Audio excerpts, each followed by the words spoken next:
Je dirais que par rapport à ce qui m'a donné envie d'aller chez Dacia aussi, déjà, c'est la motivation du groupe de s'être engagé là-dedans. C'est leur premier championnat du monde. Ils sont tous à bloc derrière nous. En plus de ça, on continue à travailler quand même avec ProDrive. Est-ce que tu peux nous parler de ton Dacia Sandriders parce que c'est vrai que c'est une nouveauté. J'ai vu la vidéo de présentation, on a quelques images. Il y a pas mal de nouveautés, notamment aussi une cartouche de gaz qui est là pour éviter les gros chocs pour tasser, c'est ça? Il y a pas mal de choses là-dessus. Effectivement, alors c'est cette cartouche de gaz, pour en reparler tout de suite, c'est au niveau du siège.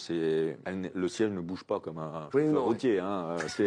Par contre, au-delà d'un certain nombre de jets, effectivement, ça va s'activer, ça va nous permettre. On ne compte pas l'utiliser beaucoup, mais en cas de grosse cuvette ou quoi, ça permet d'amortir un petit peu le choc pour le dos, ce qui est toujours un petit peu le point faible des pilotes. Parce qu'on peut se blesser, si t'es à fond, quoi, sans avoir de crash. Quoi. Elle a l'air très techno, hein, c'est assez fou là maintenant dans les voitures. C'est impressionnant. Oui, très impressionnant. Effectivement, les voitures sont solides et parfois la limite c'est un petit peu notre corps hein, dans les dangers, dans les cuvettes, etc. Donc la voiture, c'est une voiture qui fait 4 roues motrices, toujours la même réglementation, c'est un T1+. Je dirais que par rapport à ce qui m'a donné envie d'aller chez Dacia aussi, déjà, c'est la motivation du groupe de s'être engagé là-dedans. C'est leur premier championnat du monde. Ils sont tous à bloc derrière nous. En plus de ça, on continue à travailler quand même avec ProDrive.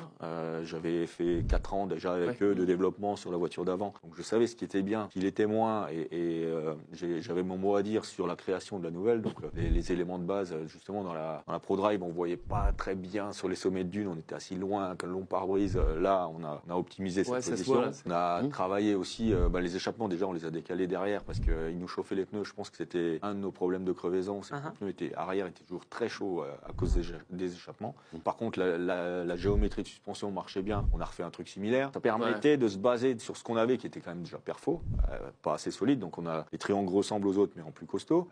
Donc, on a pu justement repartir d'une feuille blanche en exploitant toute l'expérience qu'on avait depuis des années ensemble. Et je pense que c'était bien.